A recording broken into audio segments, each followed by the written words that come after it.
नमस्कार बंधुरा আর জি কুকিং চ্যানেলে আপনাদের সবাইকে স্বাগত। আজকে নিয়ে হাজির হয়ে গেলাম চিচিঙ্গা দিয়ে তেলাপিয়া মাছের একটা অসাধারণ রেসিপি নিয়ে। তো চলুন শুরু করা যাক। এখানে আমি 500 গ্রাম তেলাপিয়া মাছ 5 পিস রয়েছে, ভালো করে কেটে ধুয়ে লবণ হলুদ মাখিয়ে নিয়েছি। আর এখানে 500 গ্রাম চিচিঙ্গা একদম ঝিরিঝিরি পাতলা করে কেটে নিয়েছি, যতটা সম্ভব ঝিরিঝিরি করে কেটে নিতে হবে। এবার একটা কড়াই গরম করে দিয়ে দেব পরিমাণ মতো তেল। আমি তেলটা একেবারে দিয়ে দিলাম। তেলটা গরম করে এখানে হাফ চামচ লবণ দিয়ে দিলাম। তেলটাকে কড়ার গায়ে খুব ভালো করে ছড়িয়ে দেবো, এতে করে মাছগুলো কড়ার গায়ে আটকে যাবে না। লবণ হলুদ মাখিয়ে রাখা মাছ এখানে এক এক করে দেবো, তবে সব মাছ আমি একসাথে দেব না, যেহেতু মাছের পিসগুলো বড় বড়, তাই 2 পিস করে দিয়ে আমি ভেজে নেব। মাছগুলো এক পিঠ ভাজা হলে আর এক পিঠ উল্টে দিয়ে একটু কড়া করে মাছগুলোকে ভেজে নেব। এই রেসিপিটাতে মাছগুলো একটু কড়া করে ভাজলেই খেতে বেশি ভালো লাগে। মাছগুলো উল্টে পাল্টে কড়া করে ভেজে নিয়ে বাকি মাছগুলোও একইভাবে ভেজে উঠিয়ে নেব। বাকি মাছগুলো আমি দিয়ে দিচ্ছি। আমার 5 পিস মাছ হয়েছে, আমি টোটাল 3 বারে মাছগুলোকে ভেজে নিয়েছি। মাছগুলো ভেজে উঠিয়ে নিয়ে এই তেলের মধ্যে দিয়ে দেবো একটা শুকনো লঙ্কা, হাফ চামচ গোটা জিরে, একটা দেবো বড় সাইজের পেঁয়াজ কুচি। পেঁয়াজটাকে নাড়াচাড়া করে হালকা কালার করে ভেজে নেব। পেঁয়াজটার কালার চেঞ্জ হয়ে গেছে, এখন এখানে দিয়ে দেব কেটে রাখা চিচিঙ্গাগুলোকে দিয়ে মিনিট 2 কষিয়ে নেব, বা এইভাবে মশলার সঙ্গে নাড়াচাড়া করে নেব। এতে করে চিচিঙ্গাগুলো অনেকটাই নরম হয়ে যাবে। 2 মিনিট এইভাবে নাড়াচাড়া করে নিয়েছি। এখন ঢাকা দিয়ে 5 মিনিট রান্না করে নেব। 5 মিনিট পর ঢাকাটা খুলে নিলাম। ঢাকা দিয়ে রাখার ধরুন চিচিঙ্গাটা অনেকটাই কমে গেছে আর অনেকটাই জল ছেড়ে দিয়েছে চিচিঙ্গা থেকে। আবার একটু নাড়াচাড়া করে দিয়েছি, দিয়ে এখানে দিয়ে দেব গুঁড়ো মশলা।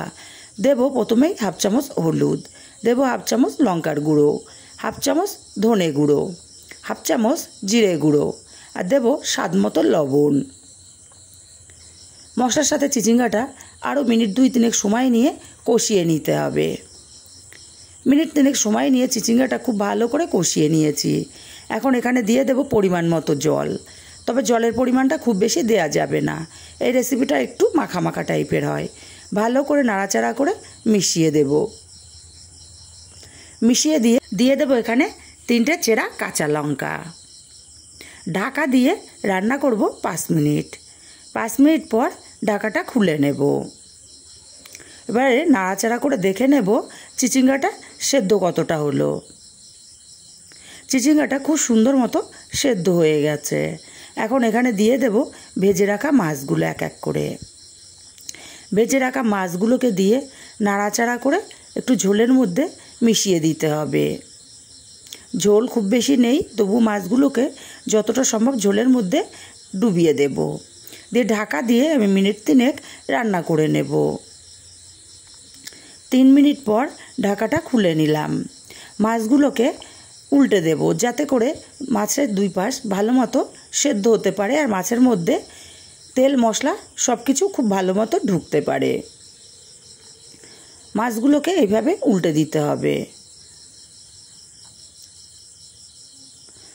মাছগুলোকে উল্টে দিয়ে আবারও ঢাকা দিয়ে মিনিট 3 রান্না করে নেব। বন্ধুরা, রেসিপিটা ভালো লাগলে একটা লাইক দিতে ভুলবেন না। ঢাকাটা খুলে নিলাম। এবার ওপর থেকে কিছুটা ধনেপাতা কুচি ছড়িয়ে দিলাম। ধনেপাতা কুচিটা দিয়ে ঢাকা দিয়ে 5 মিনিট স্ট্যান্ডিং টাইমে রেখে আলাদা পাত্রে নামিয়ে নিয়েছি। রেসিপিটা কেমন লাগলো কমেন্ট করে জানাতে ভুলবেন না। ভালো লাগলে কাছের আত্মীয় স্বজন বন্ধুবান্ধবের কাছে শেয়ার করতে ভুলবেন না।